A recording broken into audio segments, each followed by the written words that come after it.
अपने पसंदीदा शो के फुल एपिसोड देखने के लिए अभी डाउनलोड करें दंगल प्ले ऐप। अंशुमन जी, सुरभि माँ, सुरभि माँ,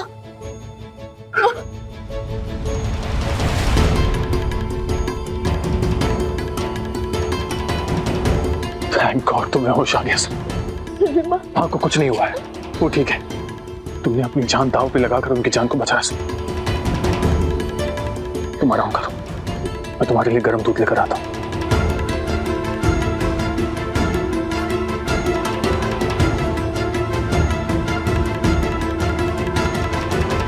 अमोली, तुमको अंशुमन बाबू चाहिए ना?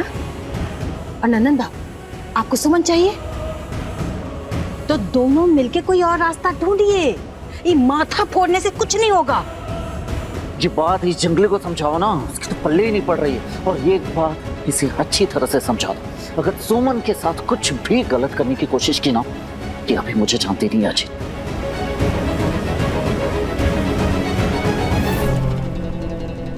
दोनों हंसों का जोड़ा है, एक को नुकसान पहुंचाओ तो दूसरे की जान आफत में पड़ जाती है। एक डोर से बंधी हुई है दोनों की सांस। देख लो, कमरे में वापस आ गई है, कुछ दिन बाद अंशुमन बाबू की जिंदगी में भी वापस आ जाएगी।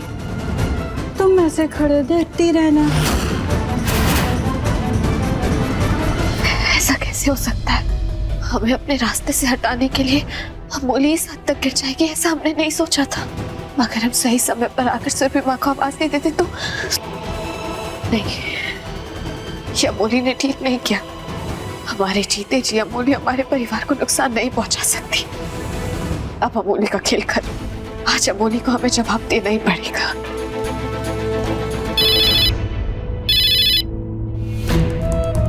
तुम काहे फोन लगा रही हो हमें? याद नहीं नंदन बाबू ने क्या कहा था? अरे ओ अक्ल की अंधी। वही रुको, आ रहे हैं हम।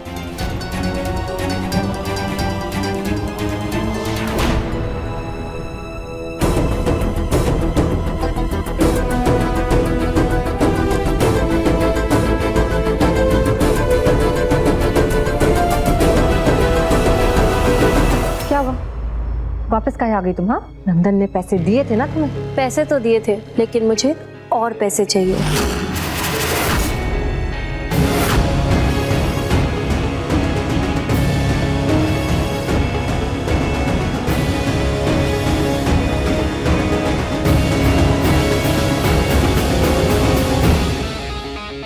अच्छा, क्यों दे हम तुम्हें और पैसे? क्योंकि अगर तुमने मुझे और पैसे नहीं दिए ना, तो मैं तुम्हारा राज सबको बता दूंगी कि ना ही तुम प्रेग्नेंट थी और ना ही तुम्हारा कोई बच्चा था। ज्यादा बकवास किया है ना तो यही तुम्हारा राम नाम सत्य कर देंगे, समझी?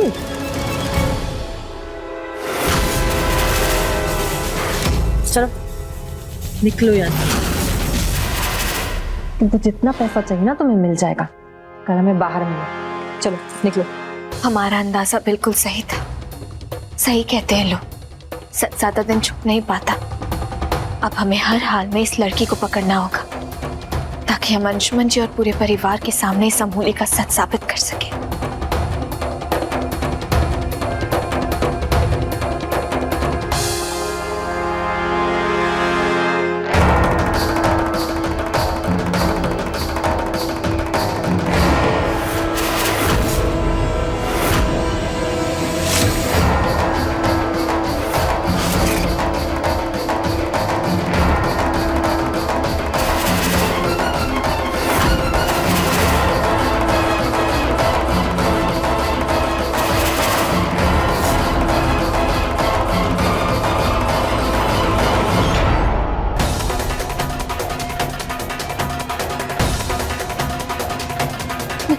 हमें इस लड़के को पकड़ना ही होगा।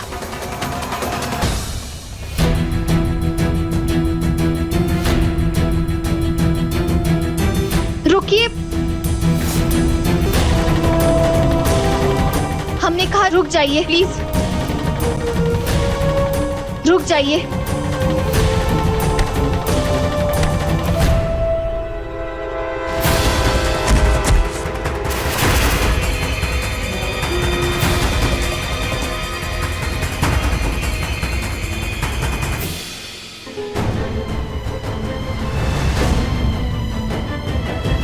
अमूली का असली चेहरा सामने लाने के लिए उस नकली डॉक्टर तक कैसे भी पहुंचना होगा। लेकिन कैसे? आज तो वो हाथ से निकल गई।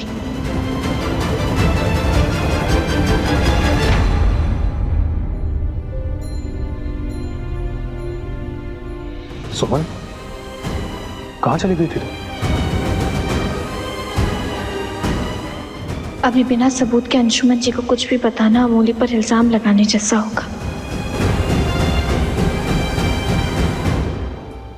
वो हम वॉशरूम गए थे। अच्छा, चलो यहाँ बैठो।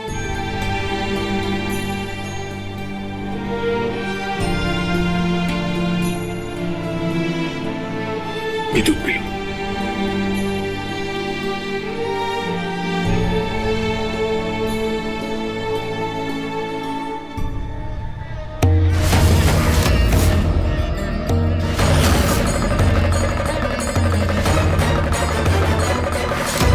इन दोनों का प्यार तो खत्म होने का नाम ही नहीं ले रहा है। सुमन, सुमन, शिखर, नाना जी। शिखर, तुम ये अचानक, और तुमने बताया भी नहीं कि तुम आ रहे हो। वो सब बात में, पहले ये बताओ सुमन का है। शिखर, वो एक्चुअली सुमन का एक छोटा सा एक्सीडेंट हो गया था। वो ऊपर कमरे में आराम कर रही है। एक्सीडेंट? कैसे? सुमन, सुमन,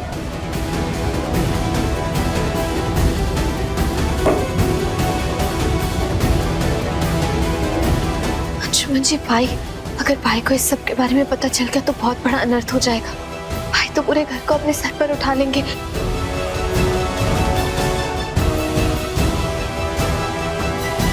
मैं भी यही चाहता हूँ कि साले साहब पूरा घर सर पर उठा ले सुमन, ताकि तुम्हारे और पिप्पी के बीच वो अनर्थ हो जाए।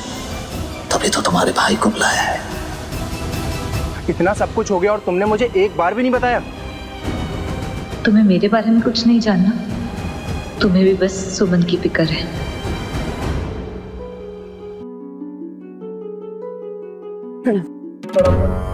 अरे शिखर बेटा, जीते रहो। कैसे हो? मैं ठीक हूँ। नंदी चुप क्यों?